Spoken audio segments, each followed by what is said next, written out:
Hello students, स्वागत है आप सभी का आपके अपने educational channel M&M by A पे। तो चलिए स्टूडेंट्स शुरू करते हैं क्लास 10th का नेक्स्ट वीडियो। तो स्टूडेंट्स अब तक हम 13.4 तक एक्सरसाइज कर चुके हैं, जहां पे हमने सीख लिया था कि किस तरह से फ्रस्टम का वॉल्यूम और curve surface area, total surface area कैसे फाइंड कर किया जाता है। उससे रिलेटेड क्वेश्चन हम कर चुके हैं।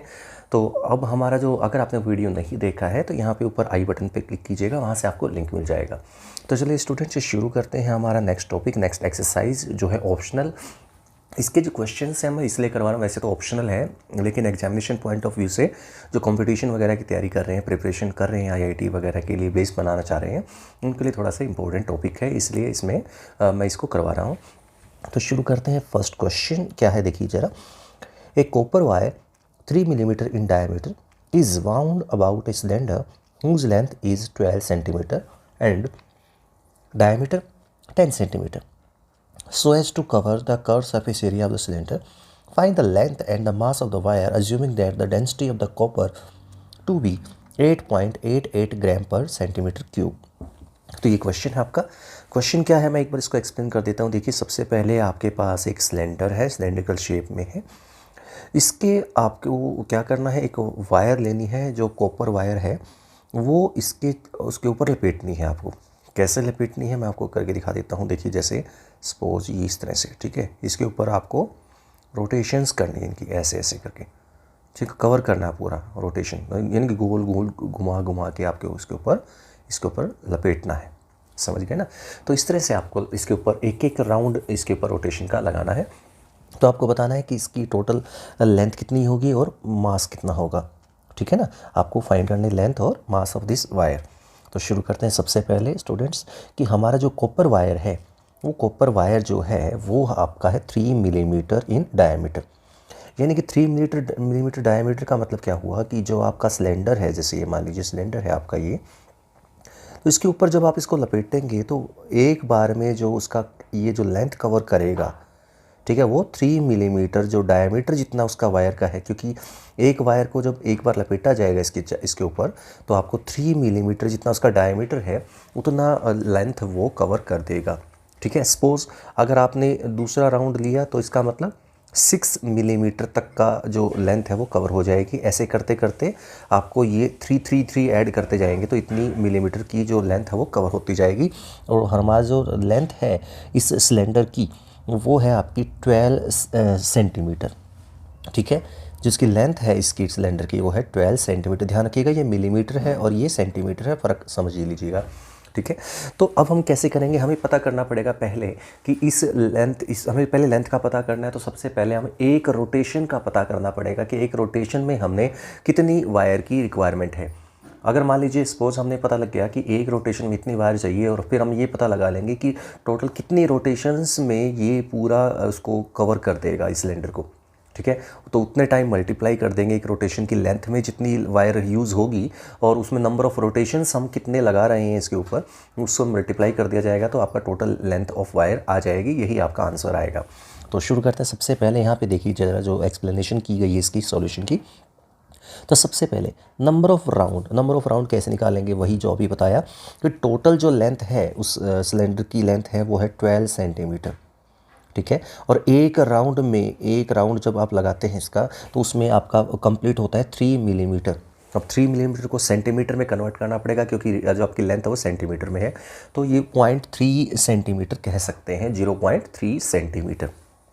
तो 1 राउंड में 3.3 सेंटीमीटर कवर होती है। तो सोचिए ज़रा टोटल 12 सेंटीमीटर जो लेंथ होगी उसमें कितने राउंड कंप्लीट होंगे। तो उसको हम क्या करेंगे, डिवाइड करके पता लगा लेंगे कि 12 सेंटीमीटर का टोटल लेंथ है, और उसको एक राउंड जब कवर होता है तो उससे कितना जो लेंथ कवर हो जाती है उसकी सिलेंडर की हाइट की, वो है 0.3 सेंटीमीटर। तो उसको देखेंगे तो हम इसको डिवाइड करने से आ जाएगा 40 राउंड्स, यानी कि 40 राउंड कंप्लीट हम उसके ऊपर लगाने पड़ेंगे। यानी कि कहने का मतलब सिंपल है, 1 राउंड, 2 राउंड, 3 राउंड, 4 राउंड, ऐसे करके आपको 40 राउंड कंप्लीट करने होंगे, तब जाके लेंथ पूरी कवर हो जाएगी। ठीक है, तो यानी कि हमें 40 राउंड लगाने हैं। ये तो हो गई बात, हमें राउंड का पता लग गया कितने राउंड हमें लाइन उसको रोटेट करना है, घुमाना है उसके चारों तरफ। अब हम बात करते हैं एक राउंड में कितनी वायर की रिक्वायरमेंट है। तो एक राउंड में जितनी वायर की रिक्वायरमेंट है दैट इज सर्कमफ्रेंस, ठीक है। और सर्कमफ्रेंस जो है वो आपको पता है क्या होता है, 2πr, ठीक है। जो वन जो राउंड में जो लेंथ रिक्वायर्ड होगी वो circumference of the base of the cylinder के इक्वल होगी, यानी कि 2πr। और रेडियस हमें गिवन है 5, क्योंकि डायमीटर आपको 10 गिवन है तो रेडियस 5 सेंटीमीटर हो जाएगी। तो 2π × 5 यानी कि 10π।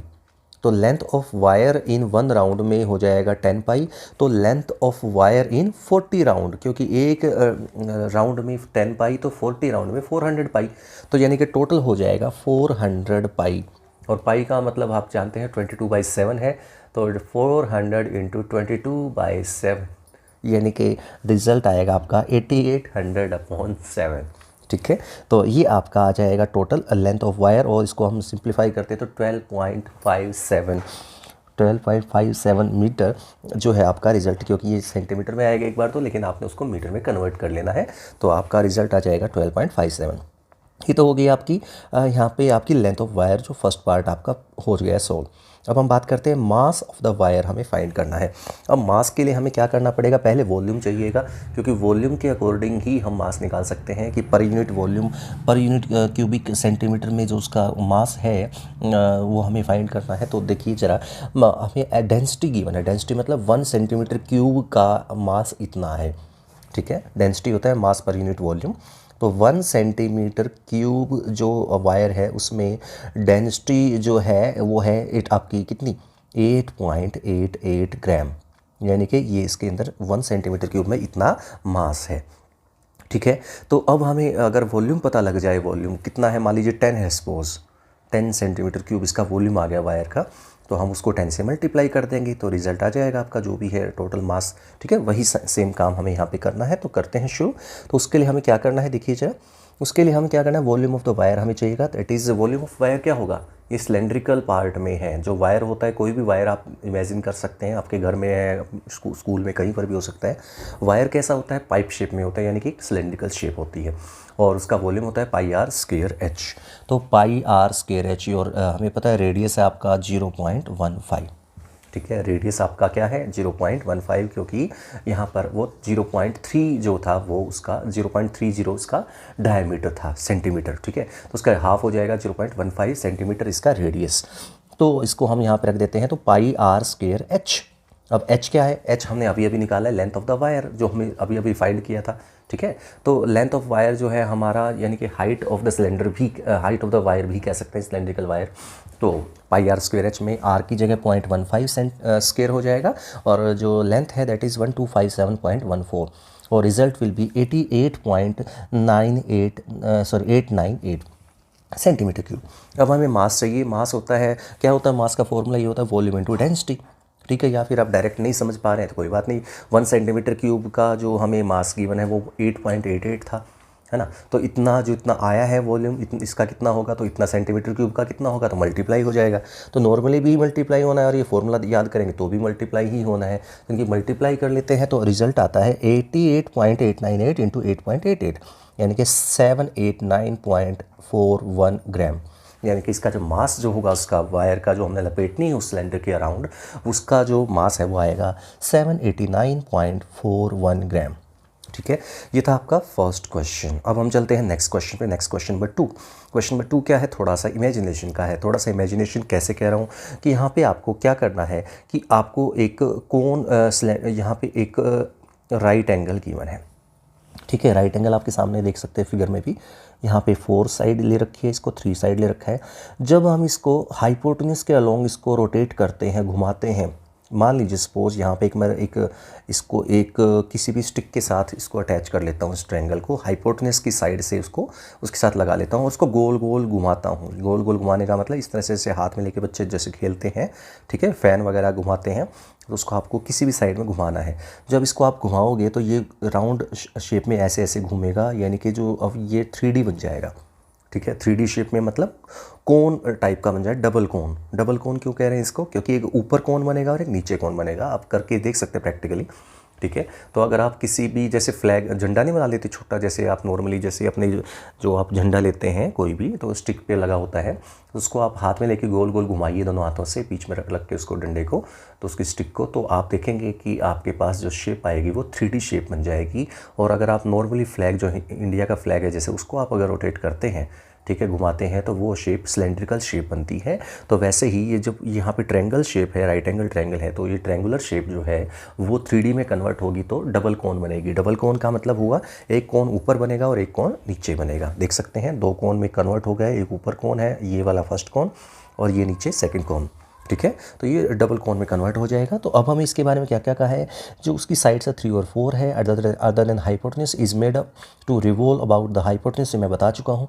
Find the volume of surface area of double cone so formed, simple है, ठीक है। Choose value of pi as found appropriate, जो आपको अप्रोप्रिएट लगे वो आप यूज़ कर सकते हैं। कोई हार्ड एंड फास्ट रूल नहीं है कि 22/7 लेना है या 3.14 लेना है। तो शुरू करते हैं। तो जब हमने रोटेशन की मैं आपको बता चुका हूँ, मैं थोड़ा एक्सप्लेनेशन कर दिया है मैंने। तो ये देखिए इस तरह से आपके पास ये 3 है और ये 4, ये 3 है और ये 4 साइड है। तो इधर से जब आप इसको रोटेट करते हैं यहाँ पर बीच में स्टिक लगा के, तो ये इधर भी 4 और इधर नीचे 3 हो जाएगा, ठीक है। तो आप जानते हैं राइट एंगल है, तो यहाँ पर ये 4 और ये 3 है, तो ये हाइपोटेन्यूज जो है वो 5 हो जाएगा। यानी कि जो हाइट है इसकी डबल कोन की total height that will B 5 centimetre, ठीक है।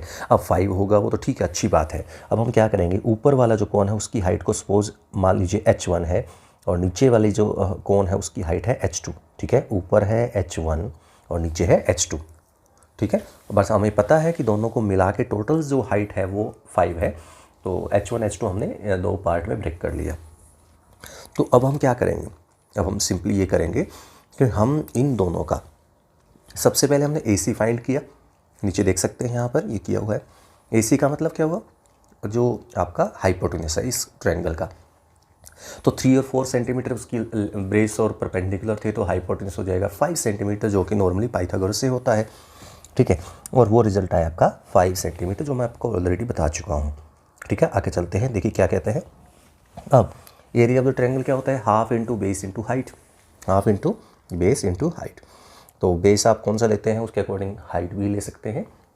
तो half into AB into AC, यानी कि half into AC into OB भी कह सकते हैं, that is equal to half into 4 into 3। कैसे, वो मैं फिर से दिखा देता हूँ आपको कैसे। ABC की बात कर रहे हैं ना, तो ABC आप देख सकते हैं ये रहा, ठीक है। मैं दिखा देता हूँ आपको, ये है आपका ABC इस शेप में है, ये रहा। तो इसकी जो हम बात करते हैं, ये बेस हम देखिए ये 90 डिग्री था, ये 3 है और ये 4 है। तो इसको 3 को मैं बेस मान लेता हूँ, 4 को हाइट मान लेता हूँ, परपेंडिकुलर मान लेता हूँ। तो हाफ इंटू 3 इंटू 4 ABC की एरिया ये बन जाता है, ठीक है। चले आगे, अब देखते हैं आगे क्या करता है। देखिए उसके बाद और हाफ इंटू 5 इंटू OB, ये भी हम कह सकते हैं। क्यों, इसी ट्रायंगल का एरिया अगर हम बेस को AC लेके चलें, देखिए कैसे, इसी ट्रायंगल का एरिया देखिए, एक तो ट्रायंगल में हमने इसके अकॉर्डिंग जो अभी सिखाया था वो था। अब उसी ट्रायंगल का एरिया अगर हम ये वाली साइड को बेस ले लें, ये 5 जो साइड थी इसको बेस ले लें, ठीक है, और इसको हमने क्या मान दिया, हाइट। तो हाइट जो है वो आपका रेडियस है, ठीक है। जो इस कोन के अंदर, डबल कोन के अंदर जो रेडियस है वो आपका हाइट कह सकते हैं। तो हाफ इंटू 5 इंटू रेडियस, ठीक है। आगे चलते हैं, देखिए क्या कह रहा था आगे, हाफ इंटू 5 इंटू OB कह लीजिए, R कह लीजिए, एक ही बात है, ठीक है। That is also area of triangle ABC।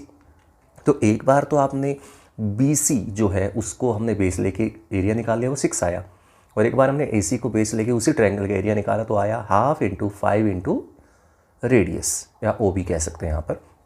तो दोनों क्या होंगे, इक्वल होंगे, क्योंकि दोनों एक ही ट्रायंगल के एरिया है, तो दोनों को इक्वल रख दिया है। दोनों को इक्वल रखने से OB आ जाएगा आपका, और OB क्या आया 12/5 यानी कि 2.4 सेंटीमीटर। अब हमें चाहिए volume of double cone. Double cone means दोनों कोनों का जो सम आएगा वो, ठीक है, वॉल्यूम चाहिए दोनों कोनों का। तो volume of first cone plus volume of second cone, यानी कि volume of upper cone plus volume of lower cone. तो फॉर्मूला आप जानते हैं क्या होता है, 1/3 पाई r²h। तो रख देते हैं 1/3 पाई। रेडियस दोनों केस में सेम रहेगा, ऊपर नीचे दोनों जो आपके कोन्स हैं उनका रेडियस सेम है, तो 1/3 पाई आर स्क्वायर, यहाँ तक तो सेम रहेगा। बात आती है हाइट की। ऊपर वाले की हाइट मैंने क्या बताई थी, h1, स्टार्टिंग पे देख लीजिएगा, रिवाइंड कर लीजिएगा, दिख जाएगा। और नीचे वाले की हाइट थी h2, ठीक है, स्टार्टिंग में बता दिया था मैंने। तो ऊपर वाले का वॉल्यूम क्या होगा, 1/3 पाई आर स्क्वायर, यहाँ तक तो सेम है, इंटू h1 आ जाएगा ऊपर वाले का volume, plus 1/3 pi r square into h2 दूसरे वाले का, नीचे वाले का जो वॉल्यूम है। तो 1/3 पाई आर स्क्वायर तो आ जाएगा कॉमन, तो बचेगा h1 प्लस h2, यानी कि height of first cone plus height of second cone नीचे वाले कोन का। और इन दोनों को ऐड करें, h1 और h2, चाहे कुछ भी हो, h1 और h2 चाहे कितना भी हो, दोनों को ऐड करने से तो रिजल्ट 5 ही आएगा, क्योंकि जो AC है वही तो दोनों की टोटल हाइट थी। तो h1 और h2 को जोड़ेंगे तो 5 ही आएगा। तो h1 और h2 को जोड़ के आपको उसकी जगह पे 5 लगा देना है। रेडियस हमने फाइंड अभी कर लिया है, 2.4 था, तो रख दीजिए। तो यहाँ पे फॉर्मूले में वैल्यू रख दी गई है 1/3 इंटू 3.14 इंटू 2.4 स्क्वायर, यानी कि रेडियस का स्क्वायर इंटू h है आपका 5 कैसे आया मैं बता चुका हूँ। h1 प्लस h2 कह लीजिए, यहाँ पर OA प्लस OC कह रहा है, बात वही है, h1 प्लस h2 कह लीजिए। तो result will be 30.14 centimetre cube. ये तो हो गया फर्स्ट पार्ट। अब हम बात करते हैं सरफेस एरिया ऑफ डबल कोन। हमें सरफेस एरिया चाहिए। अब सरफेस एरिया क्या होगा, curve surface area of upper plus curve surface area of lower. क्यों, जो नीचे वाला पोर्शन है, जो कोन का जो नीचे वाला पोर्शन होता है, ये देखिए, ठीक है, ये वाला जो पोर्शन, मैं इसको थोड़ा सा कलर चेंज करके पिंक कलर से दिखा रहा हूँ, ठीक है। ये वाला पोर्शन थोड़ी दिखेगा आपको, ठीक है। आपको कौन सा पोर्शन दिख रहा है जिसको हमें निकालना है, वो है आपका कर्व सरफेस एरिया। अब जब इसके साथ एक दूसरा कोन और अटैच कर दिया जाए नीचे की तरफ, फिर उसका भी यही पोर्शन गायब हो जाएगा, आपको नहीं दिखेगा, ठीक है ना। तो यानी कि कहने का मतलब जो सर्कुलर शेप में जो पोर्शन होता है वो नहीं दिखेगा दोनों केस में। तो आपका जो टोटल सरफेस एरिया है that will be total surface area of upper cone plus total surface area of lower cone, क्योंकि बीच में जो पिंक पार्ट में जो एरिया बनेगा ये हमें नहीं दिख रहा है, इसको हमें ऐड नहीं करना है। जो नहीं दिख रहा है उसको ऐड नहीं करना है, सिंपल, जो छुपा हुआ है, ठीक है। तो इसको रख दीजिए। तो फॉर्मूला क्या बन जाएगा, pi r L1 plus pi r L2, ठीक है। और pi r as it is, pi पता ही है, आर पता है हमें 2.4 है। अब L1 क्या है, L1 आपको ऊपर वाला आपने क्या लिया था 4, नीचे क्या लिया था 3, या ऊपर 3 या नीचे 4 एक ही बात है, ठीक है ना। ऊपर नीचे 4 है तो नीचे 3, ऊपर 3 है तो नीचे 4 है, सिंपल। तो L1 हो जाएगा आपका कितना 4 और L2 हो जाएगा 3, यानी कि चाहे आप 3 और 4 किसको भी ले, दोनों को प्लस ही करना है। तो pi r L1 plus pi r L2, pi r common निकाल लेते हैं, L1 प्लस L2 यानी कि 4 प्लस 3 यानी कि 7।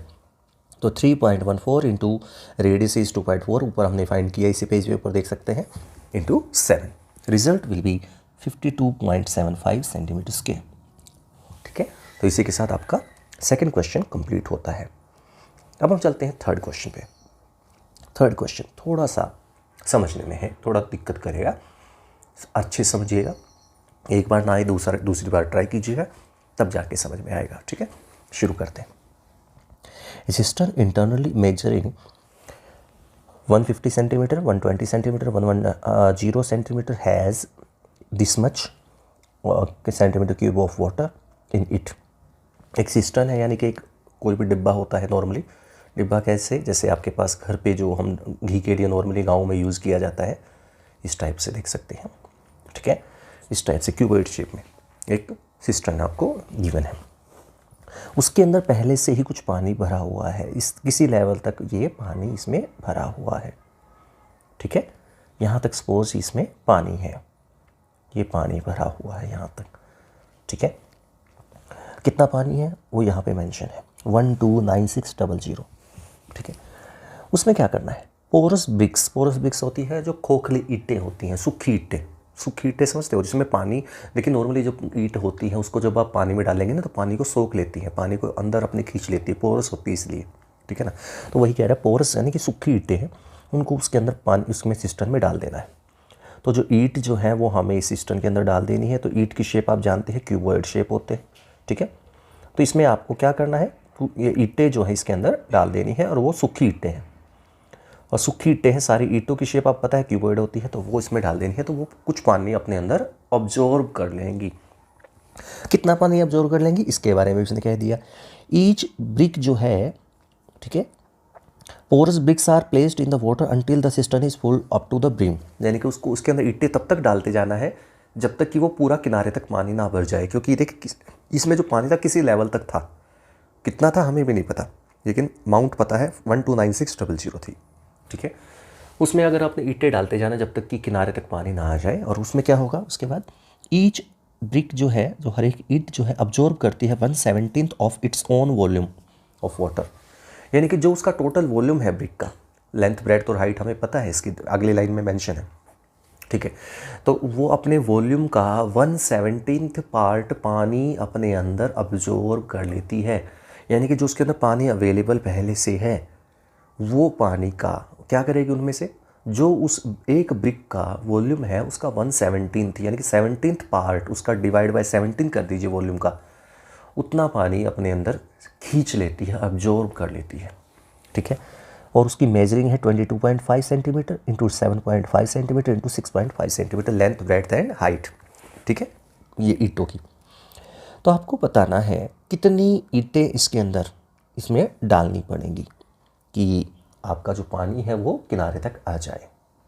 ठीक है, अब ये नहीं कह सकते कि जितनी ब्रिक्स डाली है उनका टोटल वॉल्यूम है वो हम निकाल लें, और जो बचा हुआ वॉल्यूम, क्यों उसका पहले तो हमें जो सिस्टम है उसका हमें लेंथ ब्रेड्थ हाइट पता है, तो हमने उसका वॉल्यूम भी पता है, उसमें से 129600 पार्ट जो है हमें पानी पहले से भरा हुआ है, तो जो रिमेनिंग पोर्शन है जो उसमें वॉल्यूम बचा हुआ है वो इक्वल टू जो वॉल्यूम ऑफ ब्रिक्स रख दें तो भी नहीं आएगा। क्यों? क्योंकि जो ईंट जब उसके अंदर डाली जा रही है तो ईंट जो है वो क्या करती है, वो पानी अपने अंदर खींच लेती है, पानी अपने अंदर खींच लेंगी तो उसकी वजह से पानी का जो लेवल है वो वैसे डाउन हो जाएगा, अपने अंदर खींच लेंगी तो, है ना। तो ये नहीं कह सकते कि कम्प्लीटली उतनी ही ईंटें रिक्वायर्ड होंगी जितना उसमें जगह बची हुई है, तो उस क्योंकि मैं बता दिया अब्जॉर्ब भी करेंगी, अब्जॉर्ब करने की वजह से जैसे ईंट डाली तो ईंट डालते ही पानी अपने अंदर खींचेगी तो पानी का लेवल नीचे डाउन हो जाएगा, वैसे ही कि वो अपने अंदर खींच लेगी पानी। सेकेंड ईंट डालेंगे और कम हो जाएगा, थर्ड ईंट डालेंगे और कम हो जाएगा। तो इस तरह से ये नहीं कह सकते कि एग्जैक्ट उतनी ही ईंटें चाहिएगी। तो उसको करें कैसे, थोड़ा सा अजीब सा क्वेश्चन है, लेकिन मुश्किल नहीं है, करते हैं शुरू कि करना कैसे है। ठीक है, शुरू करते हैं। तो सबसे पहले वॉल्यूम ऑफ सिस्टम हमने निकाल लिया, लेंथ ब्रेड्थ इनटू हाइट, यानी कि 1980000 सेंटीमीटर क्यूब।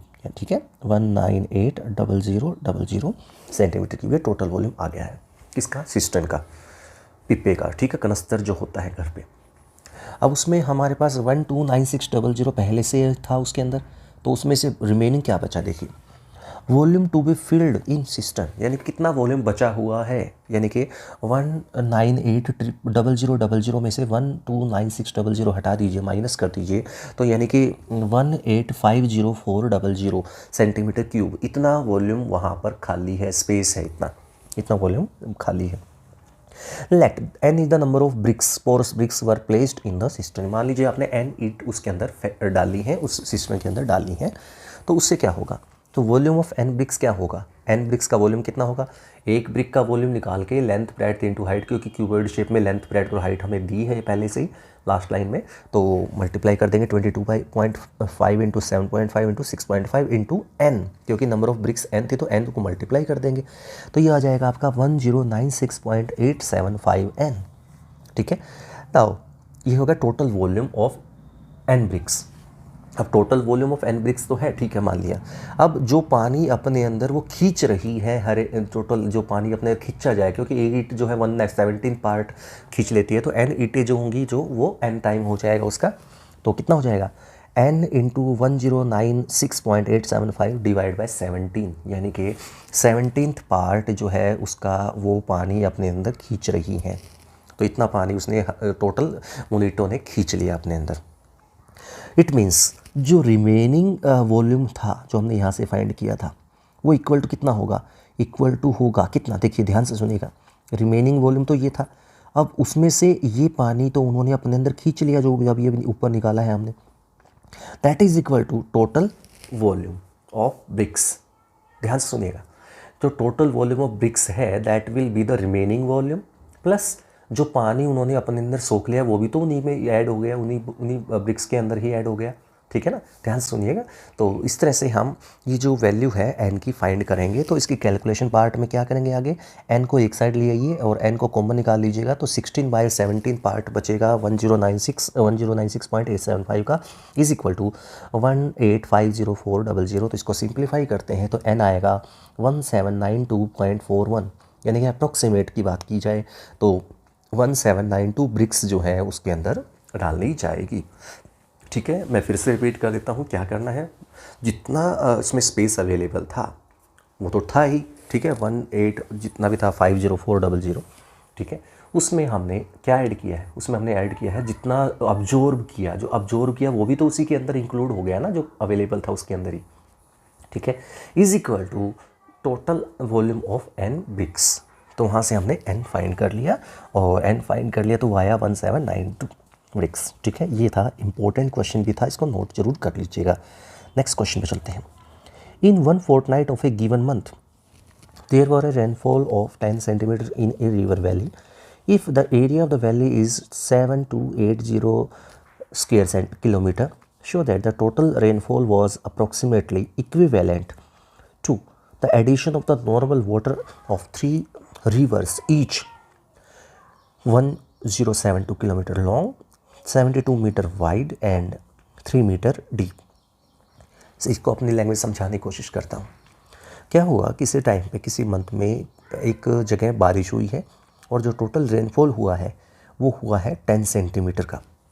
अब रेनफॉल 10 सेंटीमीटर का मतलब क्या हुआ कि जो रेनफॉल हुआ है उसको मेज़र कैसे करते हैं, किसी भी जगह रेनफॉल होता है तो हम मेज़र कैसे करते हैं, साइंस का टॉपिक है वैसे, कि जो उसकी हाइट होती है उससे मेज़र किया जाता है कितने लेवल तक उसकी हाइट तक पानी भरा है। ठीक है, तो 10 सेंटीमीटर उसमें रेनफॉल हुआ है, 10 सेंटीमीटर की हाइट तक पानी भरा है। If the area of the valley is this, तो एरिया जो है वैली का वो है 7280 centimetre square, sorry kilometre square. तो हम यहाँ पे वॉल्यूम कह सकते हैं, वॉल्यूम कितना होगा, वॉल्यूम हो जाएगा कितना, क्या होता है वॉल्यूम, फॉर्मूला होता है LBH यानी कि area into height. LB into, यानी कि LB को हम एरिया भी कह सकते हैं, length into breadth into height, 3 चीज़ें होती है ना वॉल्यूम के अंदर। तो लेंथ इंटू ब्रेड्थ तो एरिया ही हो गया सीधा। तो इसमें हम बात करें कि जो वैली है वो किस शेप में है, किसी ना किसी रेक्टेंगल या स्क्वायर शेप में होती है। उसमें अगर आप हाइट भी लगा दें तो वो बन जाएगा क्यूबॉइड। ठीक है, तो जो पानी भरा है उसका जो एरिया है वो है आपका कितना, 7280 स्क्वायर किलोमीटर। ठीक है, और जो उसकी हाइट हुई है वो है 10 सेंटीमीटर की। ठीक है, तो लेंथ ब्रेड्थ की मल्टीप्लाई करने की ज़रूरत नहीं है क्योंकि लेंथ इंटू ब्रेड्थ तो पहले से ही हमें पता है 7280, जो कि एरिया जिसको आप कहते हैं। हाइट जो है वो 10 सेंटीमीटर है। ध्यान रखिएगा, मैं फिर से एक चीज़ बताना चाहूँगा यहाँ पर कि यहाँ पर ये जो हाइट है वो सेंटीमीटर में है और जो एरिया है वो किलोमीटर में है। तो या तो दोनों को किलोमीटर में कन्वर्ट करते हैं या दोनों को सेंटीमीटर में कन्वर्ट करते हैं। तो सबको हम मीटर में ही कन्वर्ट कर रहे हैं यहाँ पर। तो हम देख सकते हैं amount of rainfall in the valley is 7280 square kilometre into 10 centimetre, यानी कि 7280 इंटू 1000 मीटर। ठीक है, यानी कि आपके पास जो वैल्यू आएगी, ध्यान से देखिएगा, ये हो जाएगी कितनी, 7.28 इंटू 108 क्यूबिक मीटर। मैंने आपको कह दिया कि मीटर में कन्वर्ट कर लिया है, तो किलोमीटर को भी मीटर में कन्वर्ट कर लीजिए और जो सेंटीमीटर है उसको भी मीटर में कन्वर्ट कर लीजिए। अब कन्वर्जन कैसे करते हैं वो आपको पता है। ठीक है, तो उसको हमने सबको, किलोमीटर को भी मीटर में कन्वर्ट कर दिया और जो हाइट थी वो सेंटीमीटर थी उसको भी मीटर में ही कन्वर्ट कर दिया है। ठीक है, अब हमें रिवर की बात करनी है। अब तो हमारा टोटल जो वॉल्यूम आ चुका है इसके अंदर पानी का वॉल्यूम वो है 7.28 इंटू 108, ठीक है, मीटर क्यूब। ये ध्यान रखिएगा, M3 जो लिख रहा है आपको ये मीटर क्यूब है, ठीक कर लीजिएगा इसको, M3 नहीं है, M क्यूबिक मीटर है, M क्यूब है, ठीक है, मीटर क्यूब। अब length of each river, length है हमारी 1072, ब्रेड्थ है आपकी यानी कि 1072 किलोमीटर है, यानी कि इसको भी मीटर में कन्वर्ट करेंगे तो 1072,000 मीटर हो जाएगी इसकी लेंथ हर रिवर, क्योंकि हर एक की तीनों का सेम डायमेंशन है, तीनों रिवर्स का, 3 रिवर को मिलके। ठीक है, ठीक है, तो आगे चलते हैं। ब्रेड्थ कितनी है, ब्रेड्थ है 75 मीटर और डेप्थ है 3 मीटर। तो वॉल्यूम ऑफ ईच रिवर हो जाएगा L into B into H, यानी कि 2.412 इंटू 10⁸ मीटर क्यूब। अब 3 रिवर्स का वॉल्यूम कितना होगा, मल्टीप्लाई बाई 3, ये तो एक रिवर का आया है, इसको 3 से मल्टीप्लाई कर दीजिए तो 3 रिवर्स का वॉल्यूम आ जाएगा। ये आया है 7.236 इंटू 10⁸ मीटर क्यूब। ठीक है, तो अब हम देखते हैं ये पूछा क्या गया था कि जो टोटल रेनफॉल हुआ है क्या वो इन तीनों रिवर्स के वॉल्यूम को के इक्विवेलेंट है, यानी कि अप्रोक्सीमेट इक्वल है। तो हम कहेंगे यस। ठीक है, thus the total rainfall is approximately same as the volume of the 3 rivers, क्योंकि ये जो आया है वो आया है 7.236 इंटू 10⁸, और जो पीछे जो हमने अभी ये निकाला था वो 7.26 इंटू 10⁸ ही था। ये 108 आपको नज़र आ रहा है यहाँ पर, ये एक्चुअली 10⁸ है। ठीक है, ध्यान रखिएगा यहाँ पर ये चीज़ें मैंने हो सकता है मैंने आपको शायद नहीं बताई हो, 108 ही बोल दिया शायद मैंने आपको। ठीक है, इसको कर लीजिएगा 10⁸ है ये। ठीक है, तो मीटर क्यूब। तो ये आपके पास हम देखेंगे कि ये तो 7.28 इंटू 10⁸ आया है, और आगे जो आया है वो 7.26 इंटू 10⁸, अप्रोक्सीमेटली हम कह सकते हैं इक्विवेलेंट है। तो येस दीज आर इक्वल। ठीक है, इक्विवेलेंट। ठीक है, नेक्स्ट क्वेश्चन नंबर 5 जो है वो आप खुद से करने के लिए दे रहा हूँ आपको, क्योंकि जो एक ऑयल फनल है, फनल जो है वो किस शेप में है, ऊपर तो है फ्रस्टम और नीचे है एक सिलेंडर। उसकी डायमेंशंस हमें गिवन है, तो आपको बताना है क्या कि find the area of the tin sheet required to make the funnel. ठीक है, कितनी टीन शीट रिक्वायर्ड होगी, यानी कि CSA of frustum plus CSA of cylinder. Dimensions आपको मेंशन है सारी की सारी, आप अपने आराम से वैल्यू रख सकते हैं। वैल्यू रख के मीटर सेंटीमीटर का ध्यान रखिएगा, बस थोड़ा सा सेंटीमीटर में ही मिलेगा अप्रोक्सीमेट सारा, जहाँ तक मुझे आइडिया है। तो आप इसको सॉल्व कर सकते हैं, ये खुद से कीजिएगा। बात करते हैं नेक्स्ट क्वेश्चन की। Next question number 6। Question number 6 important है, इसलिए मैं इसको 6 थोड़ा मैंने छोड़ दिया बीच में, क्योंकि ये इतना ज़्यादा खुद भी कर पाएंगे, लेकिन इसमें थोड़ा गड़बड़ हो सकती है। ठीक है, इंपॉर्टेंट क्वेश्चन है। Derive the formula for curved surface area and total surface area of the frustum of the cone. तो हमें ड्राइव करना है फॉर्मूला। देखिए, फ्रस्टम का फॉर्मूला जो वॉल्यूम का है और CSA का है और PSA जो भी है वो हमने पिछले वीडियो में कर लिया था, बट ये आया कैसे, ड्राइव कैसे करते हैं, इसके बारे में हम इसमें समझेंगे। शुरू करते हैं। सबसे पहले आपने एक कोन लेना है, जैसा कि मैंने बता दिया लास्ट वीडियो में कि एक फ्रस्टम बनता है कोन से बनता है। कोन के एक पार्ट को कट कर दिया जाएगा हॉरिजेंटली, तो एक पोर्शन छोटे वाले जो साइड होगी वो तो बन जाएगा कोन, और बड़े वाले साइड को हम फ्रस्टम बोलते हैं, जो कि ग्लास शेप होती है। ठीक है, या बकेट शेप होती है। तो शुरू करते हैं इसका वॉल्यूम का फॉर्मूला डिराइव कैसे करते हैं। वॉल्यूम या CSA कुछ भी हो सकता है, आप कोई भी CSA कर रहे हैं फिलहाल यहाँ पे। तो सबसे पहले देखिएगा ध्यान से, यहाँ पर आपके पास जो शेप है वो है आपकी जो रेडियस है, उसको हम बड़े वाले साइड को R1 कहते हैं। तो इसके अकॉर्डिंग हम हाइट को भी H1 कह देते हैं। ठीक है, हाइट को भी H1 कह देते हैं, और जो छोटे वाली रेडियस उसको R2 कहते हैं। ठीक है, बट यहाँ पे हम H2 नहीं कह रहे हैं, इसको हम H कह रहे हैं। ठीक है, H किसको कह रहे हैं, जो फ्रस्टम की हाइट है, क्योंकि फ्रस्टम की हाइट के लिए हम H आता है ना फॉर्मूले के अंदर, जो मैंने लास्ट वीडियो में फ्रस्टम में हाइट में यूज़ किया था, H यूज़ किया था, याद होगा।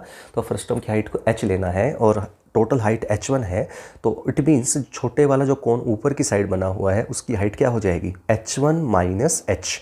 ठीक है, टोटल हाइट H1 थी पूरे कोन की, उसमें से H जो फ्रस्टम की हाइट उसको माइनस कर देंगे तो ऑटोमेटिकली छोटे वाले कोन की हाइट निकल जाएगी, that is H1 minus H। इसको हम H2 नहीं कहेंगे, H1 माइनस H ही कहेंगे। ठीक है, अब हम ध्यान से अगर इसको देखते हैं तो आपके पास ये शेप कुछ ऐसी नज़र आएगी। मैं आपको दिखा देता हूँ। R2, ये है R1, ये यहाँ पर था ये H1 पूरा, और ये जो पोर्शन है यहाँ तक का, ये कितना था, H1 माइनस H। ठीक है, अब हम ध्यान से देखिए तो ये दो सिमिलर ट्रायंगल्स हैं, एक तो बड़े वाली ट्रायंगल और एक छोटे वाले ट्रायंगल। देख सकते हैं अच्छे से, इजीली समझ में आ रहा होगा आपको कि कैसे हम कौन कौन से ट्रायंगल की हम बात कर रहे हैं। जैसे A, मैं नेमिंग डाल देता हूँ, B, C, D और E। अब ABC और ADE को देखते हैं आप, तो देखेंगे आप कि ये दोनों ट्रायंगल्स जो हैं वो सिमिलर ट्रायंगल्स हैं। सिमिलर ट्रायंगल्स हैं तो इट मीन्स जो साइड्स का रेशियो होगा वो सेम होगा, CPST। ठीक है, तो CPST के अकॉर्डिंग क्या करेंगे, दोनों ट्रायंगल्स की जो साइड्स है उनका रेशियो इक्वल रखेंगे। तो आप देख सकते हैं यहाँ पर ये लाइन लिखी हुई है, in triangle ABG and ADF। Naming जो भी है मैंने अलग ली है, इसमें आप शेप को देखिए ध्यान से, इसके नेमिंग क्या है उसके अकॉर्डिंग इसने बात की है। तो यहाँ पर ये दोनों ट्रायंगल्स सिमिलर है, तो साइड्स का रेशियो इक्वल होगा। अब हम जब बात करेंगे CSA की, तो हमें हाइट वाले की कोई ज़रूरत नहीं है, तो हाइट वाला पोर्शन आप हटा देना यहाँ से। ठीक है, ये पोर्शन मत लीजिएगा जब CSA की बात करेंगे, और वॉल्यूम की जब बात करेंगे तो हाइट की जरूरत पड़ेगी, तो हाइट वाला पोर्शन हम यूज़ करेंगे। जैसे अब L का पोर्शन यूज़ करेंगे क्योंकि CSA में हमें L की ज़रूरत होती है, ठीक है। Pi into R1 plus R2 into L formula होता है, तो L की ज़रूरत पड़ेगी। तो हम इसमें H की ज़रूरत नहीं है हमें CSA के फॉर्मूले में, तो इसलिए हम इसमें H की वाला पोर्शन यूज़ नहीं करेंगे, ठीक है। तो शुरू करते हैं। जो कोरस्पॉन्डिंग साइड्स का रेशियो देखिए, पहले अब मैं ले रहा हूँ ब्लू कलर से, देखिएगा मेरी बात को ध्यान से, R2 और इसके कोरस्पॉन्डिंग साइड होगी R1, तो ये हो जाएगा R2 upon R1 is equal to, अब ये आपके पास फिर से देखिए ध्यान से, ये H1 था ना पूरी हाइट, तो ये स्लैंट हाइट पूरी की क्या हो जाएगी L1, और ये जो नीचे फ्रस्टम की स्लैंट हाइट उसको हम L कहते हैं, तो ऑटोमेटिकली ये हो जाएगा कितना, L1 माइनस L, ठीक है। तो ये हो जाएगा आपकी छोटे वाली, यानी कि L1 minus L upon L1। Corresponding sides जो हैं वो हम छोटे वाले ट्रायंगल और बड़े वाले ट्रायंगल की बात करेंगे और उनको रेशियो को इक्वल रखेंगे। तो मैंने फिर से मैं बता रहा हूँ कि हाइट वाला पोर्शन को मत लीजिएगा, लेंथी हो जाएगा, हमें जिससे मतलब है उससे मतलब रखिए। तो यहाँ से हम क्या करेंगे, इसको हम डिवाइड में ले जाएंगे, तो R2 अपॉन R1 हो जाएगा L1 बाई L1, यानी कि 1 माइनस L अपॉन L1। क्या किया मैंने, अलग अलग कर दिया, एक बार L1 के अपोन में L1 कर दिया, माइनस L के अपोन में L1 कर दिया। इसके बाद क्या करना है, इन दोनों की जगह रिप्लेस कर देनी है। जगह रिप्लेस का मतलब सिंपल, कहने का मतलब मेरा ये है, L अपॉन L1 की वैल्यू निकाल ली मैंने, और वो आ जाएगी 1 माइनस R2 अपॉन R1, ठीक है। और यहाँ से L1 की वैल्यू हमने क्रॉस मल्टीप्लाई करके L1 की वैल्यू निकाल ली है। इसको मेन पॉइंट है, ध्यान रखिएगा, इसको ज़रूर नोट कर लीजिएगा, R1 माइनस R2। ये जो वैल्यू आई है यही है इसको सोल्व करने का असली जो काम करेगा। तो हमने यहाँ से क्या करना है, जैसे अब हम CSA की बात कर रहे हैं तो L1 की वैल्यू निकाल ली, और जब हम वॉल्यूम की बात करेंगे तो H1 की वैल्यू निकाल लेंगे, ठीक है। तो यहाँ पे L1 की वैल्यू निकाल लेंगे, और जब हम वॉल्यूम की बात करेंगे, वॉल्यूम को डिराइव करेंगे तो H1 की वैल्यू निकाल लेंगे। सेम प्रोसीजर चलेगा, ठीक है। तो ये L1 निकालने के बाद इसकी नेमिंग डाल दीजिएगा, नंबरिंग जो भी आप डालना चाहें। अब हम बात करते हैं आगे क्या करना है, तो देखिएगा ध्यान से।